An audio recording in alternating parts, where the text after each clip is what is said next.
নির্মল আলোয় এবারের নিবেদনে থাকছে বলাইচাঁদ মুখোপাধ্যায় অর্থাৎ বনফুলের একটি নতুন ধরনের গল্প।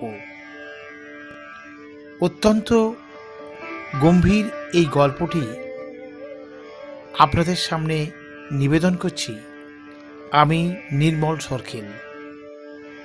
এবারের নিবেদন নিপুণিকা।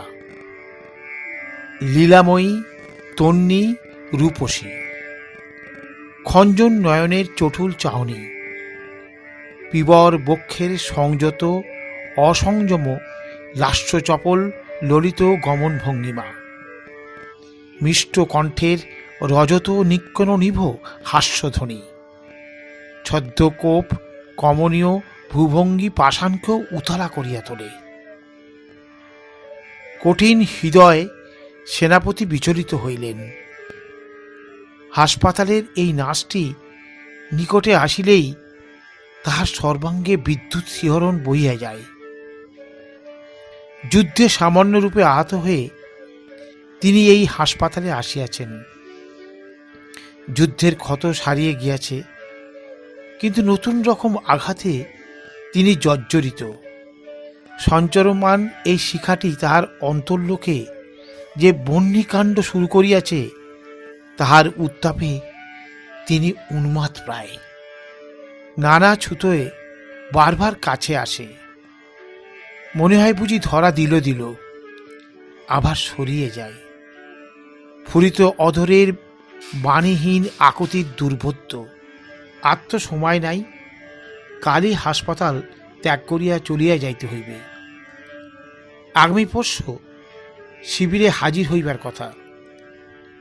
সেনাপতি বাতায়ন পথে বাইরের দিকে চাহিলেন। গভীর রাত্রির নিবিড় অন্ধকারকে বিঘ্নিত করিয়া কাছে দূরে আলো জ্বলিতেছে। মাঝে মাঝে আহত সৈনিকের করুণ আর্তনাদ শোনা যাইতেছে।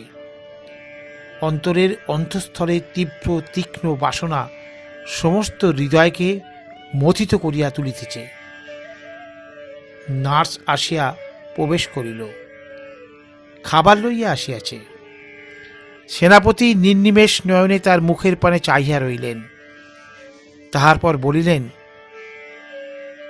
কালই আমাকে চলে যেতে হবে।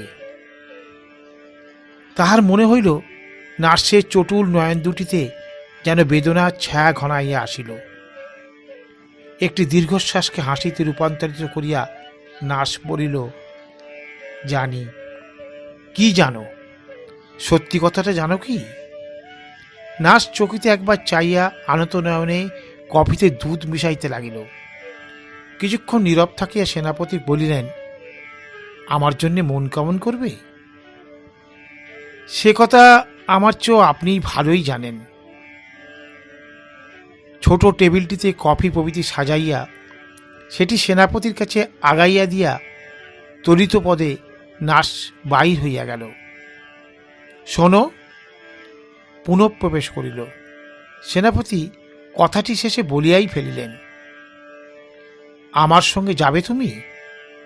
কোথায়? আমার ক্যাম্পে। কেন? নার্সের নয়ন দুটি চঞ্চল হইয়া উঠিল, অধর কাঁপিতে লাগিল। সেনাপতি বলিলেন, কেন তাকে তুমি জানো না? চলো, অন্তত এক রাত্রির জন্য চলো। চাকরি ছেড়ে যাব কি করে? ছুটি নাও। সেনাপতির শিবিরে নার্স যাবে কোন অজুহাতে? পুরুষের ছদ্মবেশে এসো, কেউ বুঝতে পারবে না। নার্স কিছুক্ষণ নীরব রইল, কিন্তু মনে হইল সে যেন একটা আনন্দ উচ্ছ্বাসকে প্রাণপণে সংযত করিবার চেষ্টা করিতেছে। বলিল, ছুটি কি পাব? যাতে পাও তার ব্যবস্থা করব। 2 দিন পরে সেনাপতির শিবির। চতুর্দিকে গভীর রাত্রি থমথম করিতেছে। দ্বারপথে চাইয়া অধীর আগ্রহে সেনাপতি প্রতীক্ষা করিতেছেন। নার্স আসিয়া প্রবেশ করিল। পুরুষের বেশ। সেনাপতি উঠিয়া দাঁড়াইলেন। কিছুক্ষণ উভয়ই নীরব। অত্যন্ত তীব্র মদির নীরবতা। উভয়ে উভয়ের পানে অপলক দৃষ্টিতে চাহিয়া রইলেন। রাত্রির অন্ধকার নিবিড়তর হইয়া আসিল। সহসা সেনাপতি নীরবতা ভঙ্গ করিলেন। চলো, ও ঘরে চলো।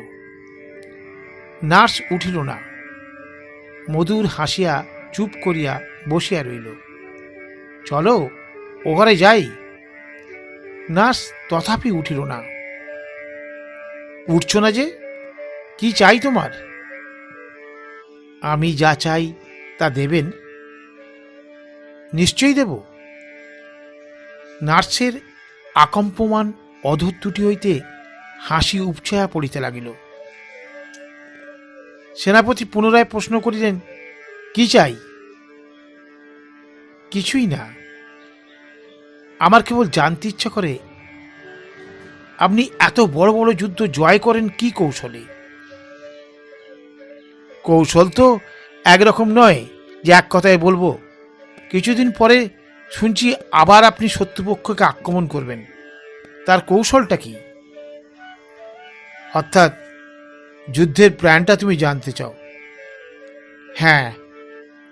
নার্স নিষ্পলক নয়নে সেনাপতির মুখের পানে চাইল। সেনাপতি বজ্রহতপথ বসিয়া রইলেন। এই মায়াবিনী তাহলে স্পাই? যুদ্ধের প্ল্যান জেনে তুমি কি করবে? অবিচলিত কণ্ঠে নার্স বলিল, কিছুই না, কৌতূহল মাত্র। যুদ্ধের প্ল্যান কখনো কাউকে বলি না, বলতে মানা। পরপুরুষের শয়নকক্ষ আমি প্রবেশ করি না, শাস্তে মানা। তার কালো চক্ষু দুইটি কৌতুকে নৃত্য করিতে লাগিল। সেনাপতির মুখভাব ক্রমশ কঠিন হইয়া উঠিল। নির্নিমেষ নয়নে আরো কিছুক্ষণ তিনি তাহার মুখপানে চাহিয়া রইলেন। যুদ্ধের প্ল্যান না বলিলে তুমি যাবে না? কোটটি খুলিয়ে দেয়ালের এক পেগে টাঙিয়া রাখিতে রাখিতে হাসিয়া নার্স পড়িল, না। নার্সের নাতি আবৃত দেহের দিকে সেনাপতি প্রলুব্ধ নয়নে চাহিয়া রইলেন। যৌবন ফাটিয়া পড়িতেছে, অধরে মৃদু হাসি, চক্ষু আবেশময়। যদি জোর করি? আমি চিৎকার করব। মাননীয় সেনাপতির পক্ষে সেটা সম্মানজনক হবে না। সেনাপতির মুখভাব কঠিনতর হইল। ভূকুঞ্চিত করিয়া আরো কিছুক্ষণ তিনি স্তব্ধ হইয়া বসে রইলেন। তারপর বলিলেন, বেশ, দেখো। ড্রয়ার খুলিয়া একটি ম্যাপ বাইর করিয়া তার হাতে দিলেন। নার্স মনোযোগ সহকারে ম্যাপটি সাগ্রহে দেখিতে লাগল। এইবার চলো। আপনি যান, আমি আসছি এক্ষুনি। আমাকে একবার বাথরুমে যেতে হবে। বাথরুমটা কোথায়? বাথরুম দেখাইয়ে দিয়ে সেনাপতি পাশের শয়নকক্ষে প্রবেশ করিলেন। সঙ্গে সঙ্গে নার্স টেবিল হইতে কাগজ লইয়া কি যেন লিখিতে লাগিল। লেখা শেষ করিয়া বাথরুমে গেল এবং বাথরুম হইতে বাইর হইয়া সেনাপতি শয়নকক্ষে প্রবেশ করিল। চতুর্দিকে নিস্তব্ধতা ঘনাইয়া আসিল। আধ ঘণ্টা পরে সেনাপতি শয়নকক্ষ হইতে বাহির হইয়া আসিলেন। বিবস্ত্র অবস্থায় নার্সও বাহির হইল। সেনাপতির মুখ পাষাণের মতো নির্মম হইয়া উঠিয়াছে। নার্স মৃদু হাসিয়া কি যেন বলিতে গেল, কিন্তু পারিল না। চকিতের মধ্যে সেনাপতির পিস্তল গর্জন করিয়া উঠিল। নার্সের মস্তক বিচূর্ণিত হইয়া গেল। দন্তে দন্তে ঘর্ষণ করিয়া সেনাপতি বললেন, ঘৃণ্য স্পাই কোথাকার। নার্সের রক্তাক্ত দেহটা মাটিতে লুটাইয়া পড়িল। তাহার পানে চাইয়া তিনি চুপ করিয়া বসিয়া রইলেন। সহসা নজরে পড়িল টেবিলের উপর একটা চিঠি রইয়াছে। প্রিয় সেনাপতি মহাশয়, আমি ধরা পড়িয়াছি, হয়তো আমাকে এই জন্য মৃত্যুবরণ করিতে হইবে। আপনার হাতে মরতে আমার আপত্তি নাই। মৃত্যুকে কে অতিক্রম করিতে পারে? আপনার হাতে প্রাণ বিসর্জন করিলাম, ইহা আমার সৌভাগ্য। একটি ক্ষুদ্র অনুরোধ করিয়া যাইতেছি। শত্রুপক্ষের সেনাপতিকে এ অনুরোধ হয়তো আমি করতাম না। আপনাকে সত্যিই আমি ভালোবাসিয়াছিলাম। সেই ভালোবাসাজনিত স্পর্ধায় এই ক্ষুদ্র অনুরোধটি করিতে সাহস করিতেছি। আমার মৃতদেহটা আমার স্বদেশে পাঠাইয়া দিবেন।